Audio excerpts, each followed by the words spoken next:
Hello everyone, and welcome to the CALDO webinar. We are starting 1 minute before just to go over some basic instructions for what's going to happen in the next hour. So basically, we are promoting this webinar for candidates from Uruguay that have an interest in knowing more about the Canadian universities that are part of the CALDO consortium. This presentation has a guest speaker, Veronica Suarez from the Uruguayan agency ANI, that was very kind to share her time with us and talking a bit about the ANI scholarship for master and PhD programs abroad. ANI has been a partner of CALDO for almost 2 years now, and we have successfully worked with them in trying to assist candidates that wish to study in Canada with a scholarship from ANI. After the presentation from Veronica, we will have the CALDO presentation that will last around 35 minutes, and we will go through the profile of the CALDO Universities, and we will also talk about the CALDO services. After the presentation from both Veronica and CALDO, you will have the opportunity to ask some questions. For you to ask questions, you have a chat box on the right side of the screen where you will be able to write your questions. So you can write your questions either in Spanish or in English, as you feel more comfortable. The presentation from ANI will be in Spanish, but the CALDO presentation will be in English. So whenever you're asking questions, you can ask them in Spanish if you prefer. I am able to understand it. I will just reply in English. So without further delays, I would like to invite Veronica to join us. She's joining us from Uruguay right now, and to give us a brief overview of support can ANI provide candidates that wish to study abroad, either for master or PhD programs. So Veronica, please feel free to go ahead, and thank you so much for taking the time to join us today. Thank you very much, Paulo. Perfect. I would like to start this presentation. Hola a todos los que están presentes. Es un gusto, bueno, participar de esta iniciativa de CALDO y para promocionar las becas en Canadá. Mi nombre, bueno, como mencionaba Pablo, es Verónica Suárez. Yo trabajo en la Unidad de Cooperación Internacional de la Agencia Nacional de Investigación e Innovación, ANI. No sé si todos los participantes tienen una idea general de lo que hacemos desde la agencia, pero bueno, un área importante de las que promocionamos es la formación de recursos humanos calificados en el exterior, todo lo que sea maestrías y doctorados, y lo que son becas de movilidad y pasantías en el exterior en un marco de una maestría o un doctorado. Básicamente, la ANI ha encontrado en el consorcio CALDO un socio estratégico para estudiar en universidades de prestigio en Canadá, en diversas áreas, ya sea lo que es energía, todo lo que incluye energías renovables, salud humana y animal, que puede incluir la industria farmacéutica, todo lo que es la producción agropecuaria o agroindustrial, medio ambiente, servicios ambientales, todo lo que es TICS y producción audiovisual, educación, desarrollo social, logística, transporte, turismo, biotecnología y nanotecnología. Bueno, como verán, las áreas son bastante diversas a las que pueden aplicar y bueno, básicamente este acuerdo permite que CALDO trate a los que son los uruguayos. Ellos cubren el arancel diferencial de lo que sería un uruguayo, a igualarlo a lo que es un canadiense, lo que es en materia de matrículas. Y bueno, ANI tiene una convocatoria anual que abre, ahora este año está prevista que abre eso en el mes de noviembre, que se puede aplicar puede ser a cualquier universidad del mundo, pero en este caso para lo que es CALDO, para acceder a los beneficios de lo que es el convenio, para maestrías y doctorados en todas las universidades que conforman el consorcio. Lo que cubre la ANI sería todo lo que es los pasajes, lo que es la manutención, el seguro médico y la matrícula. Para lo que es maestrías hasta 2 años y doctorado hasta 4 años.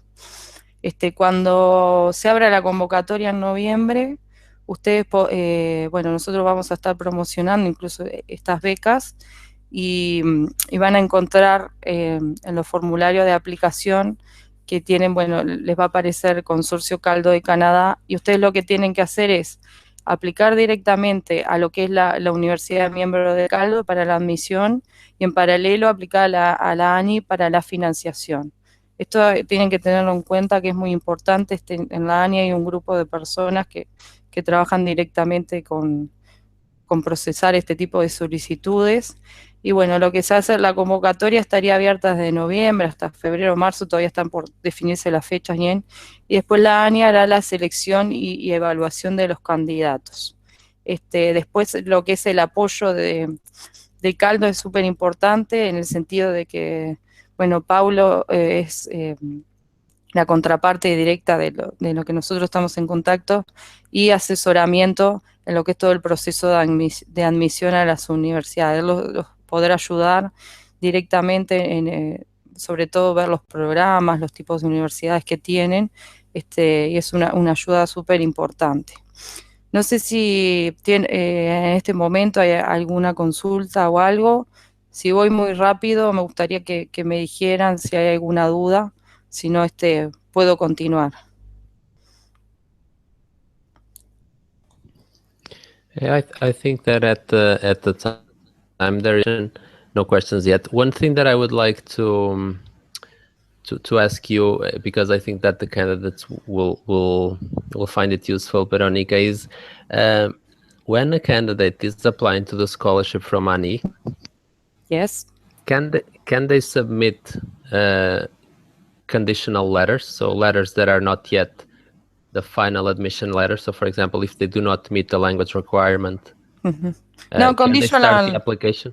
Conditional offer is okay. We could wait for a English exam or something like that. So maybe conditional, we could apply with a conditional letter, no problem.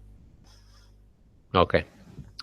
So some questions that are here. So María Ángeles is asking, ¿qué sucede con las carreras de grado?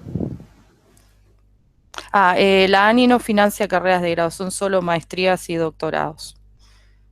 Yeah.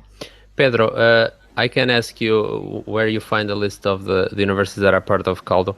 We will talk about that in the presentation that will follow Veronica's presentation. We will go through all the universities that are part of CALDO. Yes, of course. It's part of this winner. We could mention, you could mention all universities. So, okay. Another question. Sí, para la respuesta, Lucía, ¿cómo sería postularse a la Universidad de CALDO y ANI a la vez?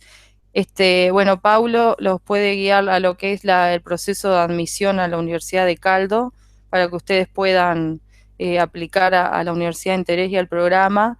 Y la ANI, nosotros, cuando se abra la convocatoria que se llama posgrados maestrías y doctorados en el exterior, ustedes postulan ese llamado, que es una aplicación online. Pero bueno, si tienen, sé que queda un tiempo para noviembre, de mientras pueden ir haciendo el proceso de admisión en la Universidad de CALDO y después postular a la convocatoria de ANI. En ese sentido no hay problema. Y después, de respuesta de María, no hay un límite de edad para aplicar. Nosotros hemos tenido becarios con hasta 58 años, no, en ese sentido no es una limitación.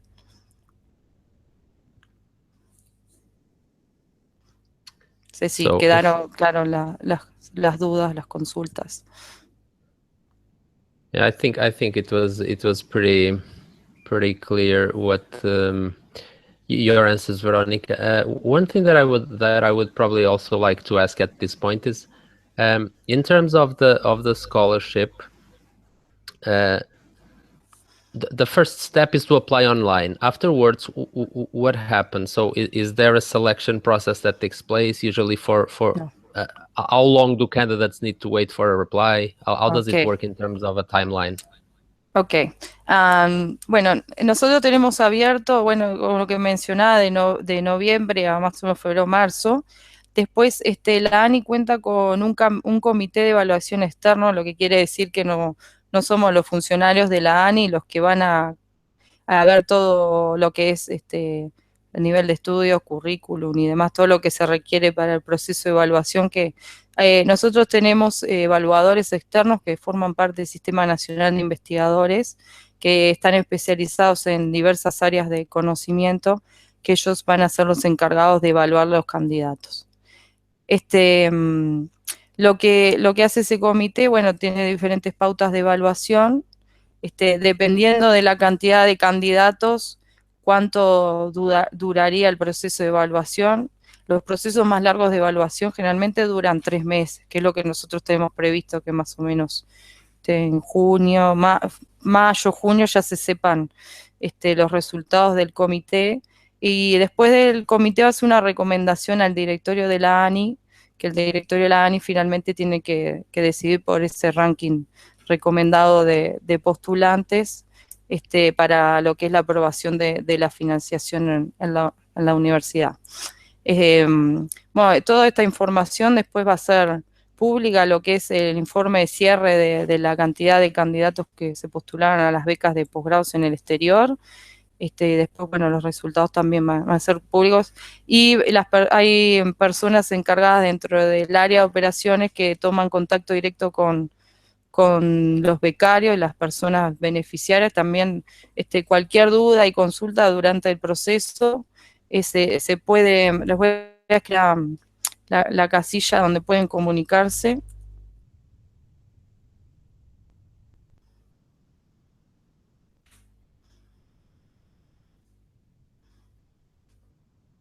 Yeah, in the meantime, we have Madalena that is asking if solamente eligen candidatos que propongan un estudio de posgrado entre las áreas que mencionaste. So basically, sí. Sí, only for the areas that you mentioned.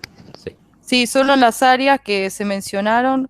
Puede pasar que el convenio está previsto otras áreas que ANI y CALDO se puedan llegar a poner de acuerdo, pero por el momento son las áreas que está mencionada.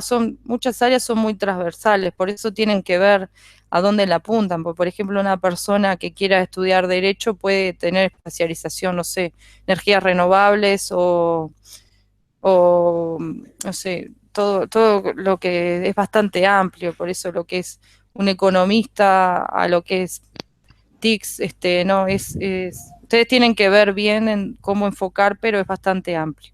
Sí. Yo ahora les vuelvo a repetir las áreas, sí. Ahí les puse el mail durante dudas que tengan sobre lo que es. En la página web de ANI está el reglamento del Sistema Nacional de Becas, porque bueno, una de las cosas que se exige de ser beneficiario de la ANI es la cláusula de retorno, que ustedes tienen que regresar al país por el doble de tiempo de que estuvieron en el exterior. Bueno, esto es en parte debido a que como son fondos públicos y estamos comprometiendo a la formación de recursos humanos calificados, es importante de que puedan transmitir sus conocimientos al país. Sí. Veronica, there's just one question that I would like to highlight that Maria Jimena is asking. If there is any extra support for candidates children. So sí, estoy leyendo. ¿Qué pasa si tienes hijos menores acá en mi casa? Sí, ustedes pueden viajar con la familia, eso no hay ningún inconveniente. Lo único que la beca va a cubrir solo para la persona que esté haciendo la beca, ¿no? Bueno, valga la redundancia, digo, no va a cubrir, nosotros no vamos a cubrir los gastos del menor o su pareja, pero sí, no es una limitación de que no puedan ir con el núcleo familiar de viaje. Bueno, las áreas las voy a repetir, perdón, así continuando respondiendo con las preguntas. Sería, esto igual está en el sitio web de la ANI, ustedes pueden ver el convenio en sí, o yo les puedo dejar mi mail, ahora lo anoto, y cualquier duda y consulta también me pueden escribir sobre lo que es el convenio y demás. Las áreas van desde energía, que incluye energías renovables, salud humana y animal, también se incluye todo lo que es la industria farmacéutica, producción agropecuaria y agroindustrial, todo lo que tenga que ser la agroindustria y el agro, todo está relacionado. Medio ambiente y servicios ambientales, o todo lo que es biodiversidad, eso está incluido. Tecnologías de la información y comunicaciones, que son las TICs y la producción audiovisual. Educación y desarrollo social. Logística y transporte. Turismo, biotecnología y nanotecnología. Si no, les escribo ahora mi mail, por las dudas, cualquier duda. And I would just give time to answer to this last question before starting the presentation from Caldo. Okay. María Ángel is asking if el retorno if se tiene que ser inmediato, or if, for example, yeah, go ahead, no tiene que ser inmediato. Puede pasar, nosotros dejamos la chance de que si puede haber ganado la posibilidad de hacer un doctorado, bueno, por ejemplo, la ANI financió una maestría y usted ha logrado que poder seguir a hacer un doctorado, eso no va a ser una limitación, el retorno lo va a cumplir cuando vuelva al país. Sí.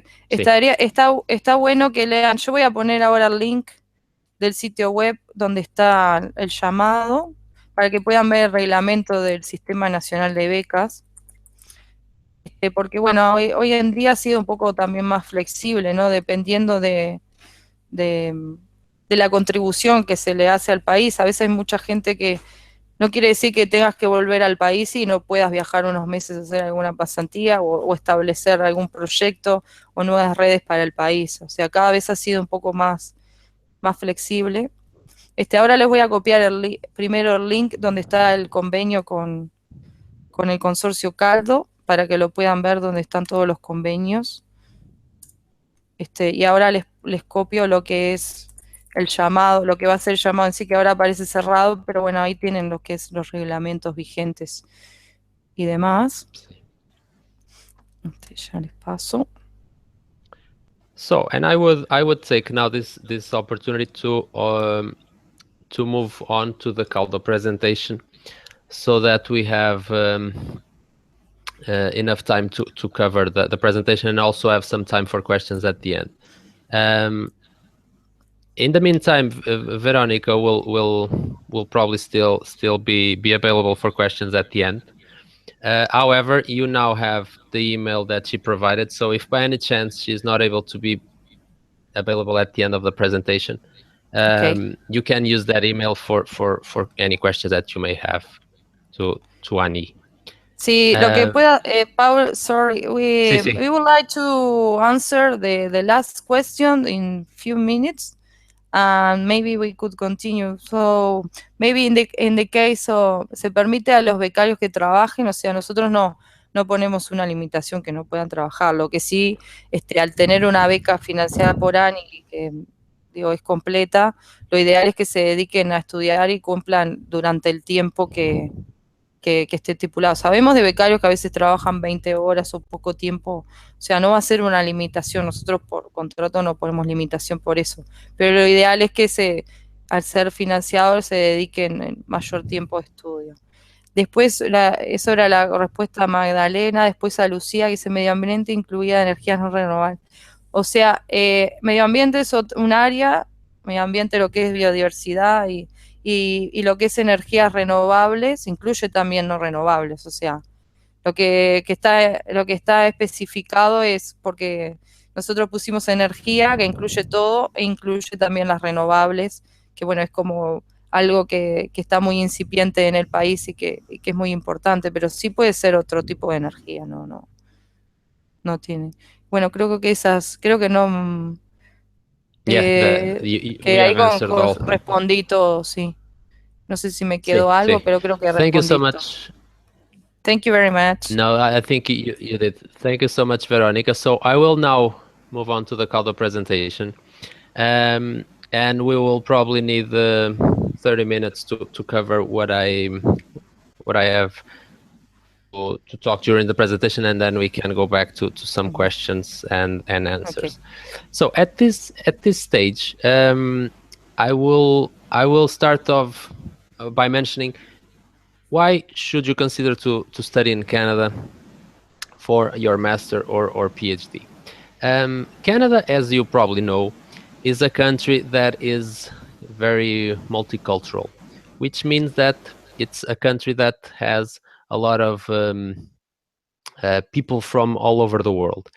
And in that sense, it's a very diverse setting that you will find in any of our universities. You will most likely have colleagues from all over the world, and that gives a very interesting aspect to the learning experience, because you will be able to share a lot of experiences and get to know how people do research and how people understand specific topics in very different areas all over the world. The faculty members, so the teachers, also come from all over the world. You will find teachers not only from Canada, but teachers from India, teachers from China, teachers from the US in our universities.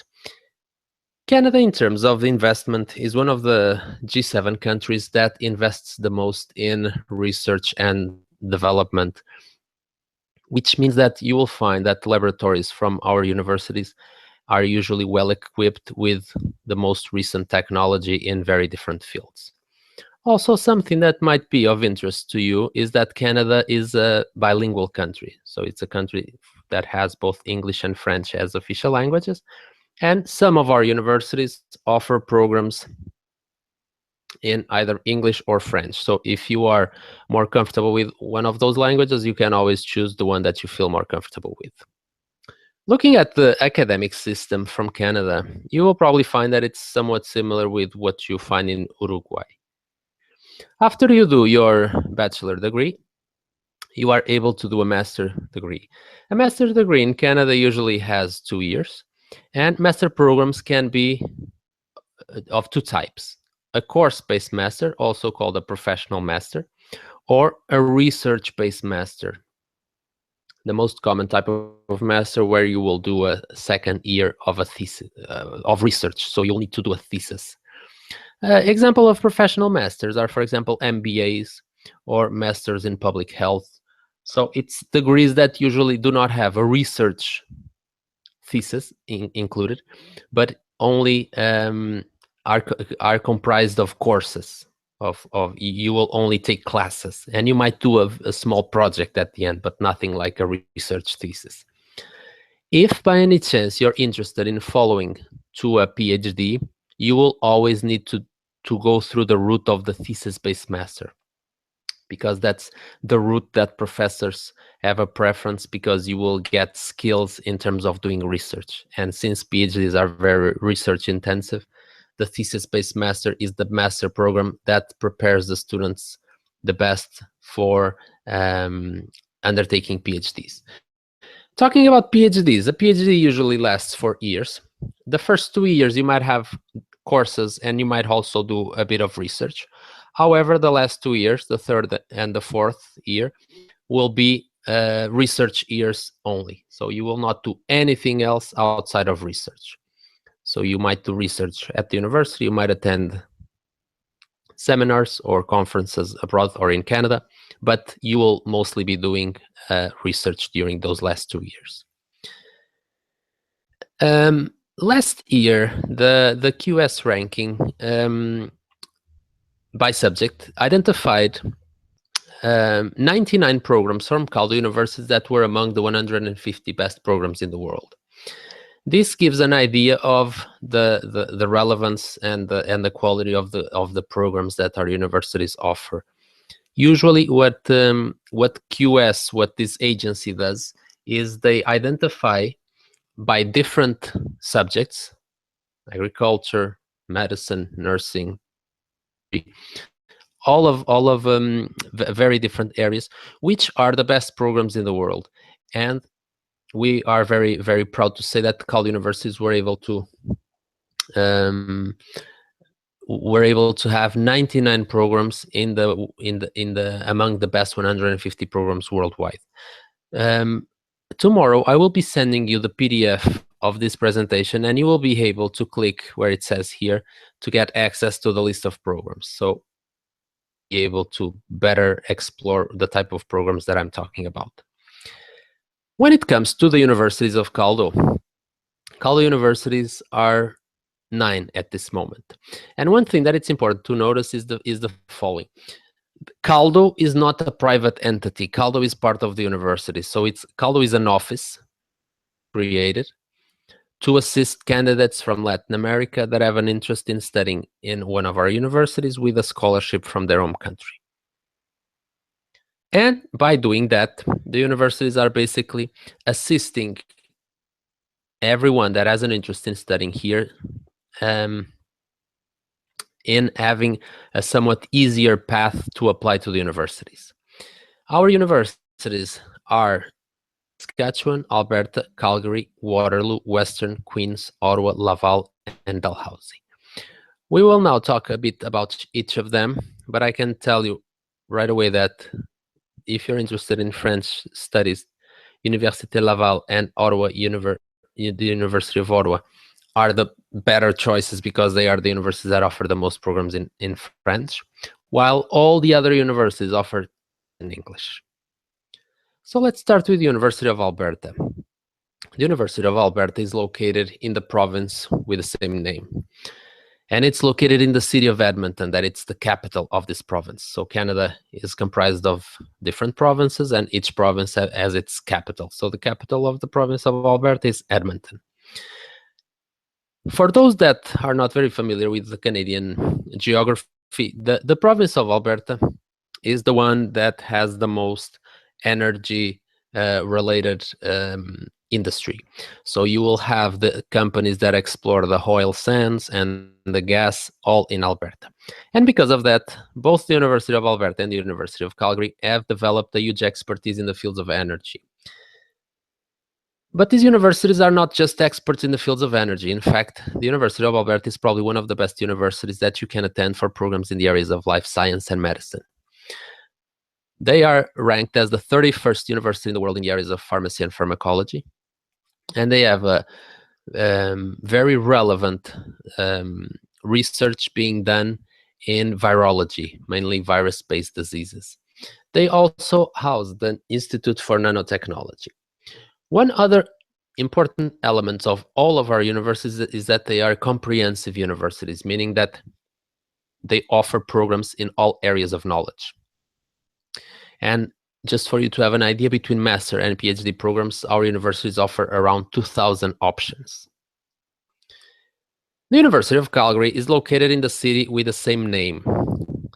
This university, once again, has a huge expertise in the areas of energy and also in the areas of medicine. It's actually it's among the 100 best universities in the areas of medicine research, mainly in the fields of neurosurgery, joint cell repair, and stem cell production.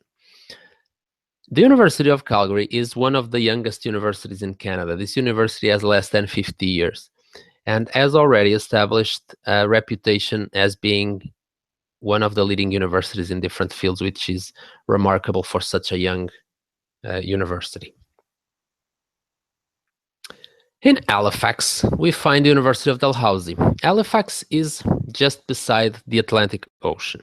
And because of that, Dalhousie University has developed a huge expertise in the fields of oceanography and exploration of ocean life and sustainable ocean and Arctic exploration. The university is also leading in the fields of cost-effective batteries. So they have established a partnership with a company, with a car maker, Tesla, from the United States, in order to develop cheap and long-lasting batteries for automobile production. Of the Aquatron laboratory, that it's one of the best research facilities in the world. This university also offers a lot of expertise in the areas of agriculture and in the areas of IT, so information technology, mainly computer science. Université Laval is located in the city of Quebec City. This city is in the province of Quebec, and it's a French-speaking city. That being said, if your interest is in developing a program in a French-speaking university, this is one of the best options that you have in North America. In fact, this is the oldest university in North America, a French-speaking university in North America, and it's one of the universities that offers the most variety of programs. So they have a huge list of programs that they offer, and some of them are very particular and probably you won't find in many other places.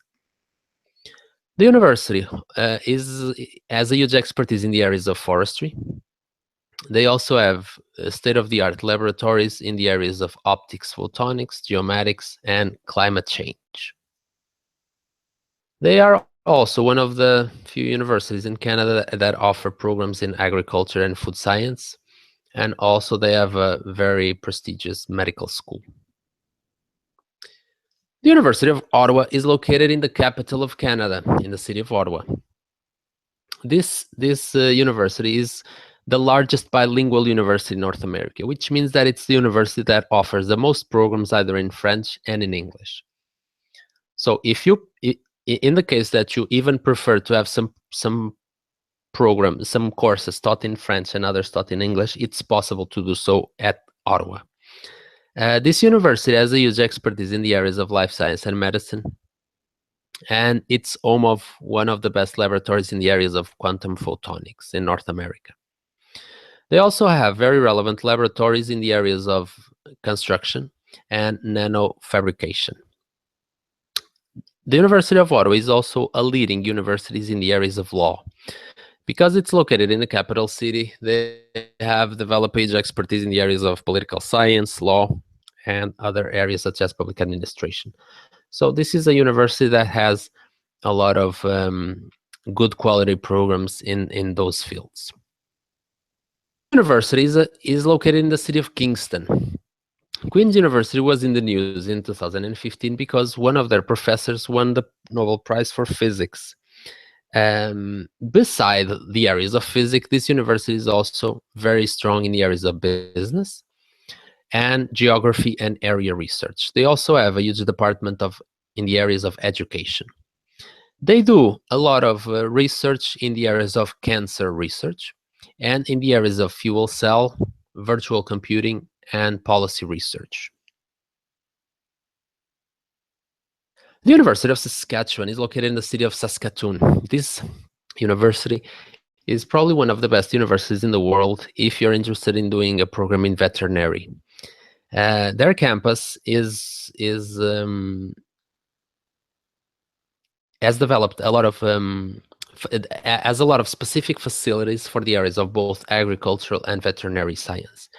And since the province of Saskatchewan is considered the barn of Canada, it's where the most cereal production is taking place, the university has developed a huge expertise in the areas of crops. So they have developed more than 400 commercial crop varieties.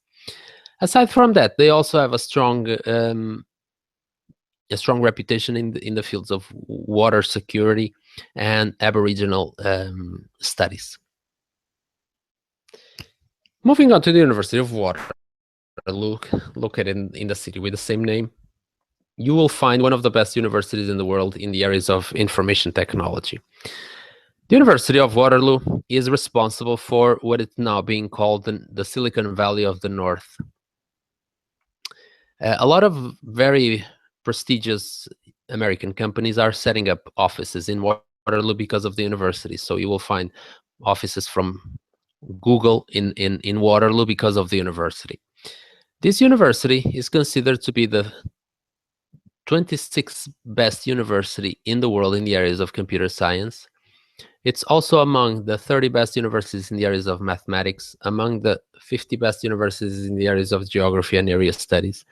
And they have the biggest department of computer science from all of Canada. They also have the Water Institute, that it's one of the best laboratories in the world for the study of water. Finally, the University of Western University. This university has a huge expertise in very different fields, from psychology to business to geography, medicine, statistics, chemical engineering. They rank among the 150 best universities in all of these areas. They have one of the few laboratories dedicated to wind, dedicated to the aerodynamics research, mainly the hexagonal wind tunnel. And they are at the forefront of the research in terms of neuroscience. They have one of the best departments in terms of brain and mind research that you can find in Canada. Now that we have gone through a bit of the profile of each of the universities, we would like to highlight that our universities are not just strong because of the quality of their programs, but also because of the support that they give to the students. One of the things that the universities are used to is to receiving international students. And when they receive international students, they know that they need to have the necessary structures to support the student and their family, if that's the case. So all of the universities have what it's called the international office, that it's the office that usually takes care of the related to international students. They have specific services such as counseling, such as academic writing, such as language services. They also promote activities among students. They promote the welcoming week. So there's a lot of activities and there's a lot of support that follows the student throughout the time that is in the university. And that's very, very important for you to know, because obviously going to a country that might be new to you and going to study for 2 or 4 years, a huge commitment that you will need to have, you will need to feel reassured that there is the support that you will need at the university. Early this year, there was an employability ranking promoted by the agency QS. They were trying to figure out which were the top 200 universities in terms of employability. And we are very, very pleased to see that 4 of the CALDO universities are in this ranking, mainly the universities of Waterloo, Queens, Calgary, and Alberta. Obviously, this does not mean that other universities are not good enough in terms of employability, but this is basically just some curiosity that we would like to highlight. Now, moving on to the CALDO services. What does CALDO provide to candidates? Like Veronica was saying, CALDO aims to assist candidates that wish to study at master or PhD programs in our universities. And the first thing that we do is we try to assist the candidates in knowing what options they have within our universities. So what type of programs are available at our universities that might be of interest to the candidate. Another important aspect is that for thesis-based masters and PhDs, candidates need to have a supervisor. So a supervisor, it's a professor that will work with a student during its research project. Supervisors are usually busy, so if you send them an email, it's likely that they don't reply to the email.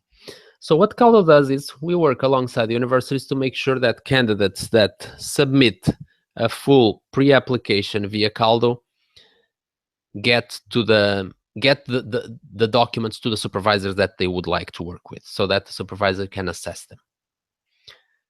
This is only available for candidates that bring some financing from their home country. So for example, if you're thinking on applying to a scholarship from ANI, you are automatically eligible for this pre-assessment.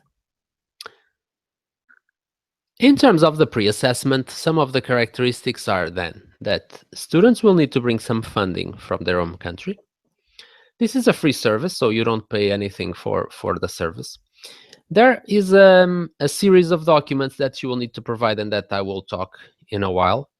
And once all of the information is available, the universities will be able to let you know if you are eligible or not to enroll in the program. In a more detailed way, the steps are, in the first moment, you will need to tell us if you're thinking about applying to a scholarship. So please note that this is just an intention. You don't need to have the scholarship yet. So if you intend to apply to the ANI scholarship, you can use this service. Okay, we don't need you to have any scholarship at the time that you're applying, because usually that is not even possible. You will need to gather some documents so that the university and the supervisors can assess your file, mainly the academic CV, language proficiency tests, and I will talk a bit more about this in a while. Transcripts, so the Certificado de Notas, the document where you have the grades and the courses that you attended. So we don't need the diploma. The diploma is not necessary. What we need is the transcript. And a statement of research interest. This is a 1 to 2 page document where you will describe what type of research you would like to do at the university. Then you will need to identify a supervisor, and the supervisor's profile are usually available at the university's website, and we assist the candidates with finding where those profiles are. And it's important that you choose supervisors that are related to the type of research that you want to do. So you will have more success of having a supervisor accepting to work with you, obviously, if the supervisor is already working in an area that is of interest to him or to her. And all of this information is submitted via the CALDO platform. I will now share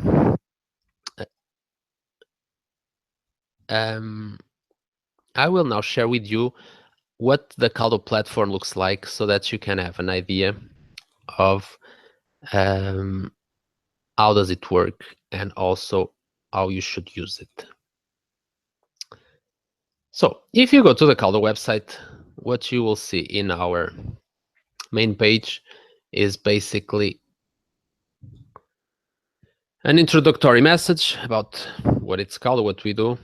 And you see here this big button, start the application process.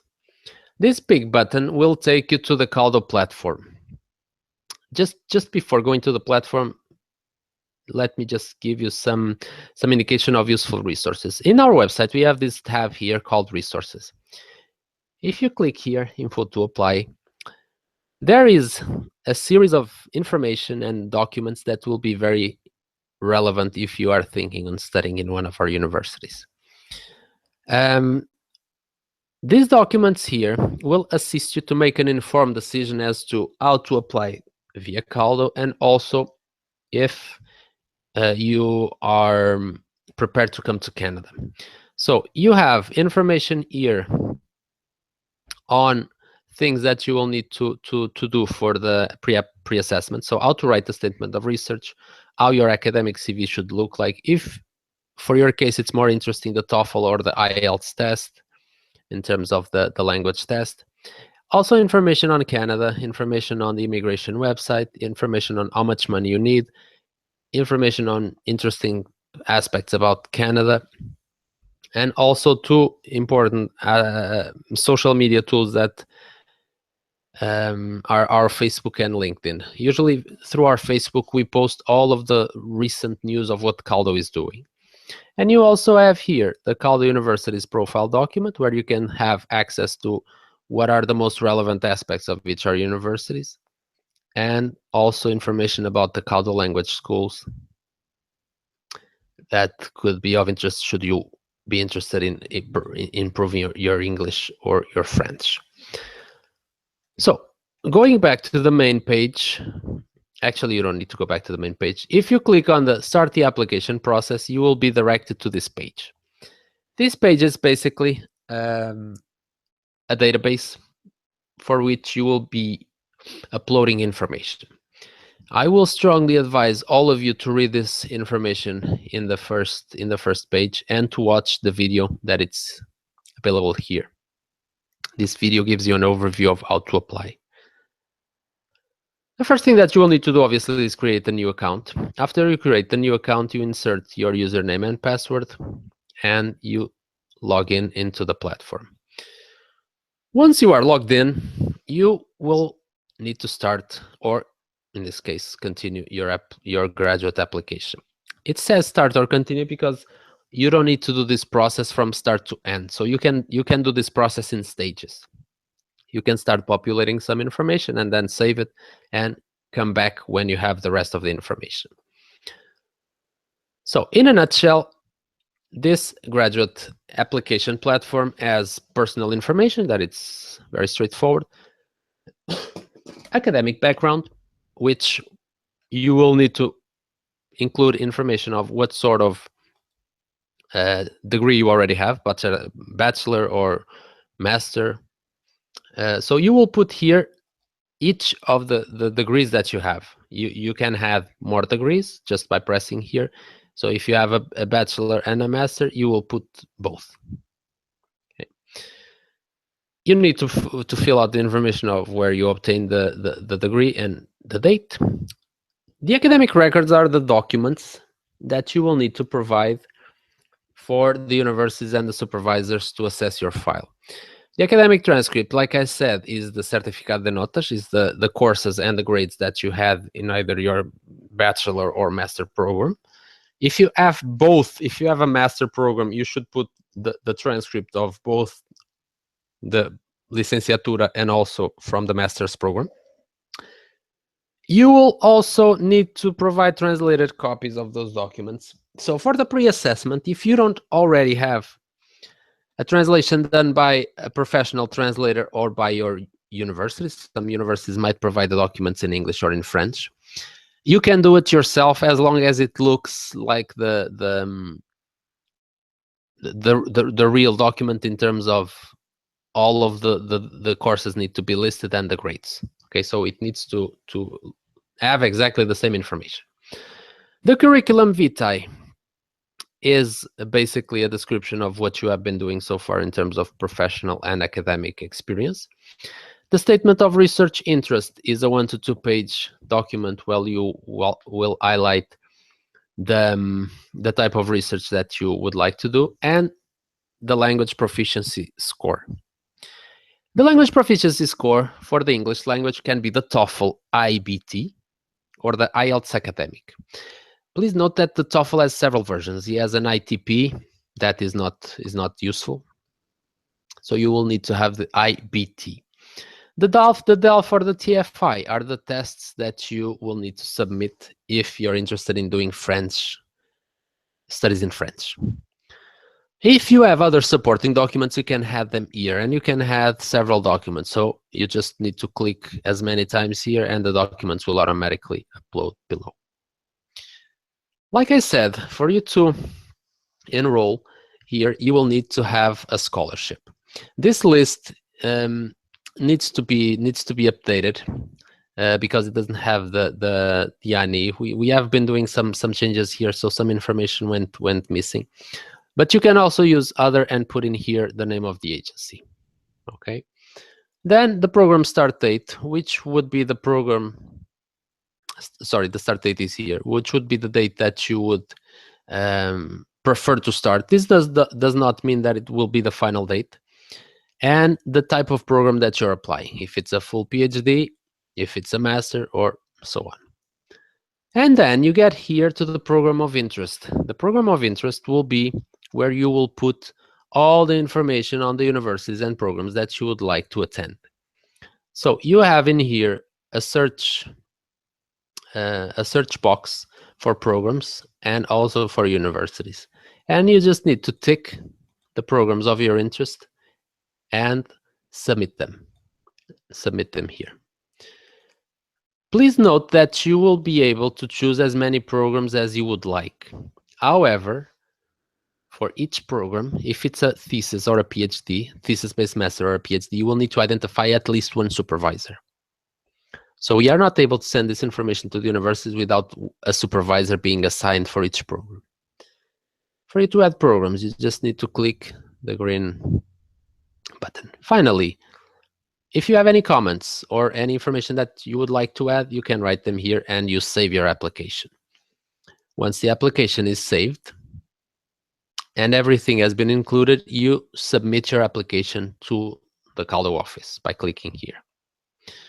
Once you submit the application, we will receive it and we will let you know if everything is according to the to what it's supposed to be sent to the universities. I will now leave some room for questions, because I noticed that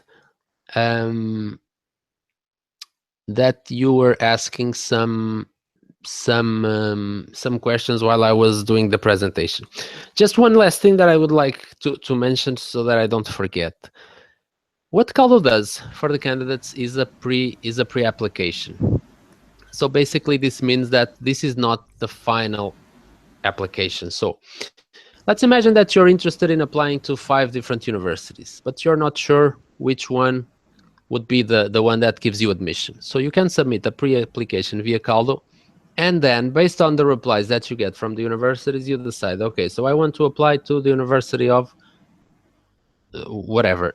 And you then need to submit a formal application to the university as any other student. So the advantage of the CALDO pre-assessment is that it will give you a lot of information right from the beginning. It will give you the opportunity to submit a free pre-application, but please note that you will always need to submit a formal application once you've decided which university you will want to apply to. But obviously, when you're submitting the formal application, you already know that your chances of being admitted are high. Okay. So now I will leave some room for questions, and I will probably go a bit to the top of the questions. I noticed that Veronica, I think you were replying to some questions, right, Veronica? Yes, I'm here. You have a question from Santiago related to the best program for architecture. Oh, okay. So maybe at the beginning of the chat, but we have a lot of questions. I couldn't find the reply from Santiago, but yes, Santiago asked about the best university to develop an architecture program or something like that. So the challenging thing about the webinars is that since our universities offer so many programs, it's not easy to just in a few minutes give you which is the best. For architecture, it's not very hard, because if you're looking for a PhD in architecture, the University of Calgary, I believe it's the only one that offers that program. However, if you're looking for a master program, I believe that you have Waterloo, Calgary, and I'm not sure if there is another university that offers the program. Either way, my advice for people that are interested in information about programs is that they send me an email, and I'm going to give you so if you look at the slide that it's on the screen, you will see an email there, graduate.coordinator@caldo.ca. So this is the email that I would advise everyone to send requests on programs and the CALDO services, because like I said, our universities offer close to 2,000 programs, so obviously it's not easy to have them all at the top of your head when you're doing these presentations. So in terms of the other questions, Gabriela, and I will probably start from the end to the beginning, is asking if she will need to have the English test at the beginning of the pre-assessment. So one of the things that it's important to realize is the following. When you're applying to one of these universities, you will always need to meet the minimum language requirements. So you can have the best grades in the world and you can have a very strong research project, but if you're not able to communicate in the language of the professors, obviously you will not be successful. So you don't need to have the test right from the beginning, but please make sure that you that it's very clear that you will always need to meet the minimum required by the program. So if the program says that you will need a 100 in the TOEFL, you will need to meet the 100. If you have 98, it's not enough. So the universities are very strict with these criteria. So this is something that it's important to know. But yes, you can submit a pre-assessment if you don't yet have the language test. You can write on the comment box that you will do the test in the next months or so. So that's not a problem. So let me now go. Maybe Natalie to study in Quebec, if she has to do a test for French or something like that. So to study in Quebec, there are it's a bit different than elsewhere. So first of all, the important thing to realize about Quebec is that they have their own immigration requirements. So the immigration requirement for Quebec is different from everywhere else in Canada. That's the first thing. The second thing is the language requirement. You will need to show it to the university the same way as you would need to show the English language requirement for any other English-speaking university.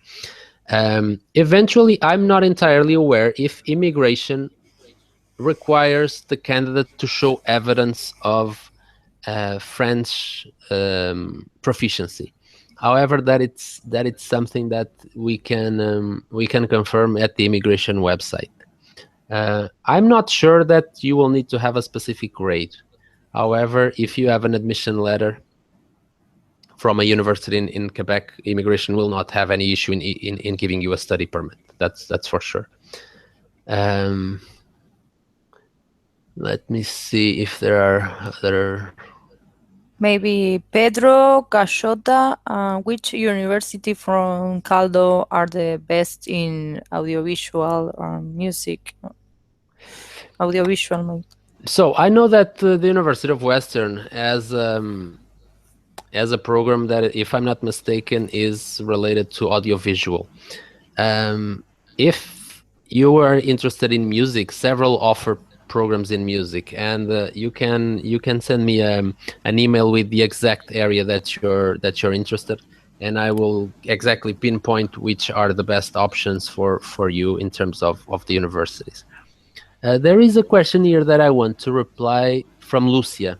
Lucia is asking if they need a supervisor for master courses. So I believe, Lucia, you're talking about course-based masters or mestrado profesional. So for these master programs, you do not need a supervisor because there is no research. So this is a bit easier to apply because you don't need to find a professor for professional masters. Let me see if I can. If there was any other question that caught your eye, Veronica, let me know. I'm just browsing the different questions that we have here. Lucia, to conclude, we need to apply to CALDO, Annie, and the chosen university. And Maria Angeles has the same question. First to the University of CALDO and then to CALDO. Yes. No. So Lucia was asking exactly. So to conclude, we need to apply to CALDO, ANI, and the chosen university, right? Yes. So Lucia, in the end, the way it works is the following. If you're interested in a scholarship from ANI that Veronica was presenting at the beginning, you will need to have evidence that there is a university that accepts you either for a master or a PhD program. For you to have that letter of admission, that it's called a letter of admission from a university, you will need, if you want, obviously, to come through the assistance that CALDO provides, and we will connect you with the universities of your choice, and we will assess the options that are available to you and how likely it is for you to get an admission. After you submitted a formal application to the university of your choice, if you already meet all the requirements for admission, you will get what it's called an unconditional admission letter, meaning that it's a final admission letter. With that letter, you can start your studies. But on the other hand, if there is any other aspect that you will need to improve, for example, let's imagine that you don't meet the minimum language requirements, you do not meet the minimum grade for the English or French test, the university will issue a conditional admission letter, meaning that they say that they will be interested in accepting you as a student, but you will still need to show evidence that you meet the language requirements. And from what Veronica said, you can also submit a conditional admission letter to ANI to start your application to a scholarship. So this is basically how it works. Afterwards, I think that the last stage is obviously for ANI to give you information on if the scholarship was successful or not. From Lucia, which are the professional masters? Oh, okay. Which are professional masters? So, Lucia, the list of professional masters. So, professional masters are masters that do not have a research project, or better, a research thesis. These masters are usually less frequent in terms of how many our universities have available than the research type master. So, for example, you might find in our universities in total around 2,000 thesis-based masters, and you will find around 300 professional masters. So it's not as common as the thesis-based master. However, the professional master, as it's useful because people might not want to do any sort of research. They just want to learn about a specific trade, for example, about business. So the masters in business administration, the MBAs, or in law. They might just want to know specific aspects about law or about public health.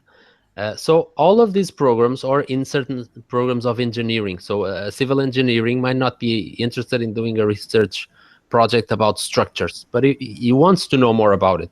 So the professional masters have this relevance because they allow people that have more of a professional interest in terms of developing their skills and not so much in developing research. Guillermo D'Angelo, what university offer GIS master program is of 1 year in English? So I'm not sure that GIS. I don't know if this is no. If this, no. Yeah, if I this don't has know. to do with global positioning, like GPS positional systems or not, but Guillermo, I'm not entirely sure what you mean by GIS master programs. One important question that I have here, and this is for you, Veronica, is if Madalena is asking quantas becas designa ANI para CALDO. I don't think ANI assigns any scholarships specifically for CALDO, but yearly, I don't know if ANI has a sort of a number in terms of scholarship that you issue yearly. Con respecto a la pregunta de Magdalena, ¿cuántas becas designa la ANI? No hay un mínimo ni un máximo, no está estipulado por el convenio, todo dependerá de la evaluación y la selección del comité. Okay, no tenemos un mínimo, no. El convenio no menciona. Sí. Después, ¿qué plazo hay para presentarse a la beca? Masters en TICS están incluidos. Sí, los Masters en TICS están incluidos para Diego. Y el plazo para presentarse, en realidad la convocatoria aún en la ANI no está abierta, va a abrir en noviembre y va a cerrar sobre febrero, marzo. O sea que es para que vayan preparando sobre todo el tema de ver qué universidad, qué programas les interesa, bueno, el tema de las admisiones y demás. O sea que tienen un tiempo. In the meantime, Diego clarified that GIS, stands for Geographical Information System. Yes. So that's what I was thinking, but I wasn't able to remember the exact wording. So Diego, I know that, for example, the University of Queens, they are very strong in that field. But other universities, I think that Waterloo might also be a good option for that area. One of the things that that it's relevant is that when you contact us, we will give you a link with all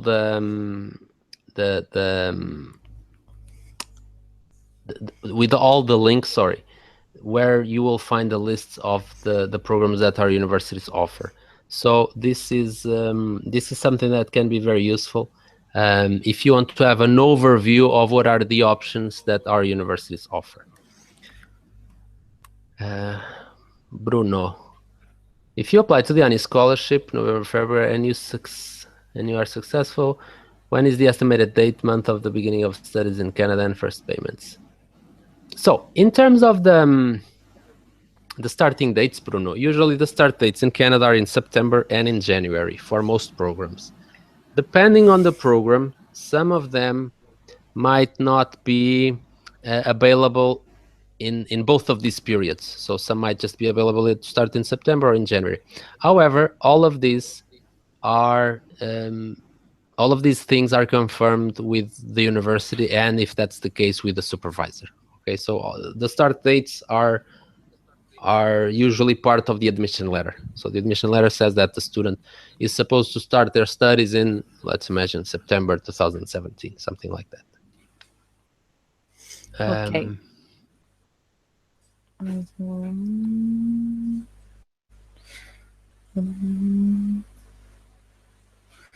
Maybe the... So Santiago is asking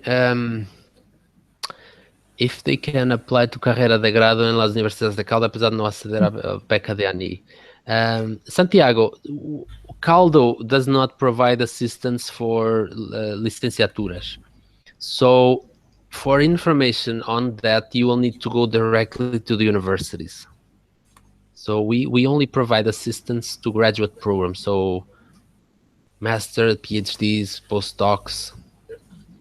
So for licenciatura, I would suggest that you would seek information directly with universities. So at this point, we are now over our time, but I think we have covered most of the questions we had. We received, and I think the same is true. Yeah, I would like to give a huge thanks to Veronica. We have another question from Bruno. Yes, I will answer that question. So that will be my final question. So Bruno and Diego, those will be the last two questions for today. Bruno is asking, given that you have a supervisor that accepts you as a student for an academic graduate program, what advantages give applying through CALDO versus applying out of the same program and university? Thank you.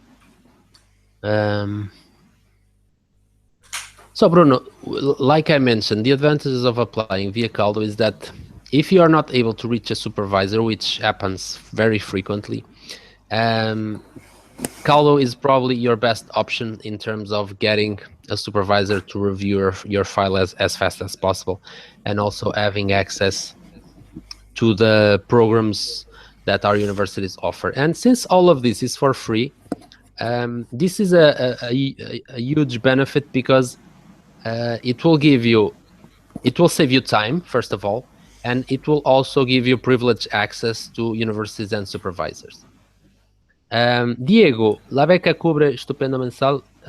Yes, right, Verónica? So, Ani, Sí, yeah, Ani's sí, me gustaría agregar para que tengan en cuenta, porque como ahora el llamado en ANI está cerrado, pero cuando ustedes busquen un programa, lo que deben considerar es que doctorados hasta 4 años se cubre máximo $80,000, y para maestrías de hasta 2 años son unos $40,000. Eso para que lo tengan en cuenta. Yes, y la beca yes. prevé pasaje, estipendio mensual, seguro médico y lo que es la matrícula.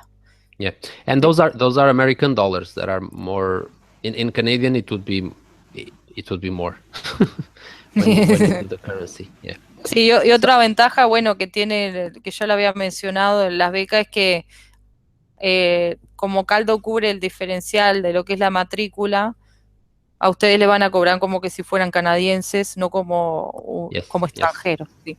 Eso es una ventaja frente a aplicar a la misma universidad sin las becas de CALDO. Exactly. So just to add that advantage of the domestic fee instead of the international fee, it's only available because of the agreement with ANI. So if you apply directly to CALDO without a scholarship from ANI, you will not have this benefit. So this is just something that it's important to be aware. So I would now like to just close the seminar by giving a huge thanks to Veronica. Thank you so much, Veronica, for taking the time to be with us today. I think it was really helpful to have your participation today, because there's a lot of information that it's very relevant for candidates that are considering to apply to the ANI scholarship that you provided today.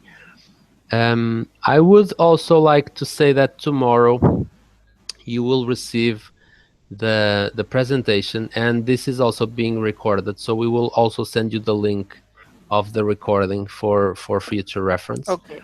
And you have my contact, and you have the contact from ANI, so any questions that you may have from now on, please get in touch with us by email, and we will, at CALDO, we will be more than happy to assist you in anything that we can, in order to make sure that if you are interested in getting more information about our universities, you have all the information that you need. So thank you so much, and okay, thank you very much. Enjoy the rest of the day. Go ahead, Veronica. If you want to say some last words, please feel free. Okay, thank you very much, Paulo, for your time and for this great experience. Y agradezco a todos, muchas gracias por la participación y por tener dudas y consultas sobre el proceso. Estamos a las órdenes y bueno, esperamos poder tener más candidatos uruguayos en universidades de CALDO. Muchas gracias a todos. Okay, thank you so much, Veronica, and good evening, everyone. Thank you. Okay, thank you very much. Bye. Bye.